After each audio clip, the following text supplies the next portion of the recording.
Hi guys, and welcome to the channel. I got an awesome test for you today. We have the LT1 versus LT2 intake manifold on a Camaro SS. That's a 6th-gen Camaro SS. Hopefully you guys know that we're not working on F bodies. Hopefully. Anyway, so the LT1 intake manifold looks like this bad boy. It is a pretty nice piece. There's some little oddities to it, but for the most part, this is a very, very good intake manifold. This is the LT2 intake manifold. It has a bit more, it's ugly, but it's supposed to be under a cover. It has a bit more plenum volume. You can see that it's just like a major difference. In fact, roll the B footage. And as we're rolling the B footage, I want to show you guys that this thing is actually a bit taller. You can see in the footage here that it's a bit taller. It's just a nicer piece. It flows better too. Now if you look at the underside here, you're going to notice that there's not exactly some of the stuff that's taken out from it that would be on the LT1 bottom. You see how there's some odd things going on here for the fuel pump, stuff like that? Well, they are not there on the LT2. That means it flows more equally to the other cylinders, and GM says it thus makes more power. Does it really? Let's test it out by putting it on a Camaro SS and seeing what kind of gains and maybe what kind of losses. There might be trade-offs. Let's find out.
So, how do you want to do this?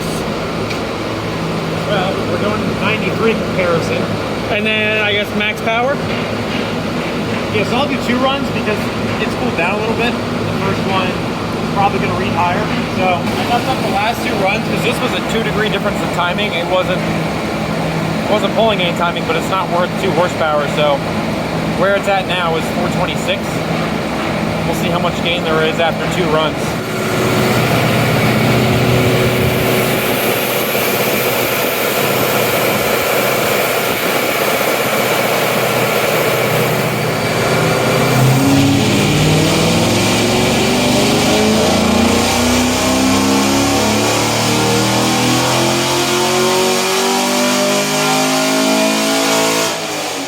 A little bit of a torque loss and horsepower loss in the middle here.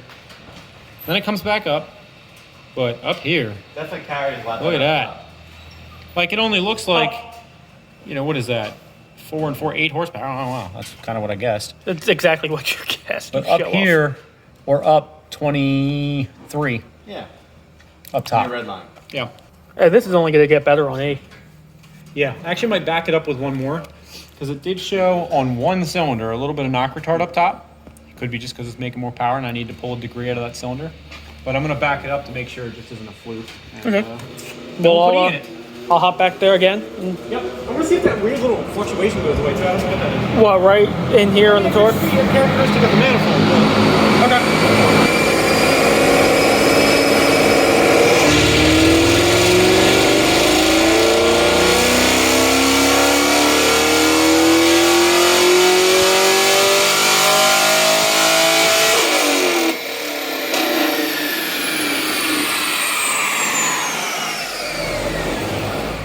but that is totally worth it.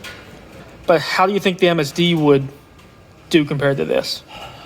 I don't know that it would have this. I don't remember seeing that, but it would be pretty similar up top. This is way cheaper though. This is their unported intake too. They offer a ported one, which I would like to test. Johnny is outside. Hey Johnny, we gotta get E in this thing. Well, we're done with the pump gas now.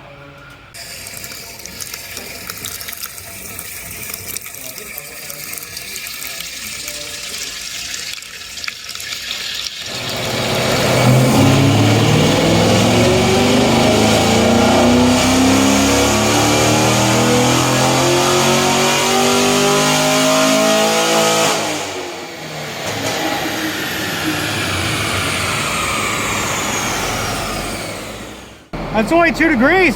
It'll take at least 2 more. Fueling looks spot on, so the hair leader, which is fine.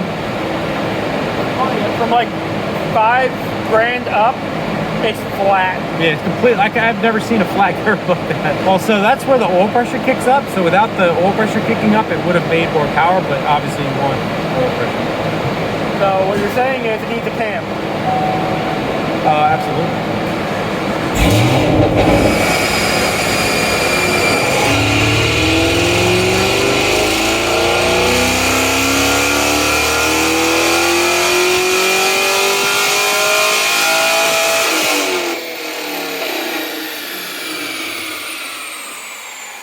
Impressive. Yeah. I'll give it that. 8 everywhere too. Yeah, up 10 everywhere from last pull. Go a little more. What are you at? I'm commanding 23, but it's to 22 and a half. I suspect this next 2 degrees will be a minimal gain, just because it does that every time.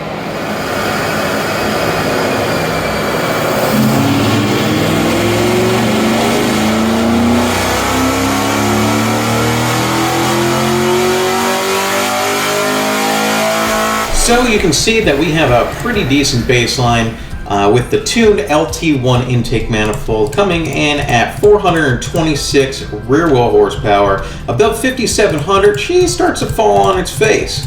But when we added the LT2, what we saw was a major increase above 5,000 RPM. Basically at 5,000 RPM, it was just like, hey, I want to see like 20 more rear wheel horsepower, 10 to 20, and it really holds it out. You can see right at the end at 6,500, we are over a 20 rear wheel horsepower gain, which is really, really incredible. Well, everything else is very, very similar.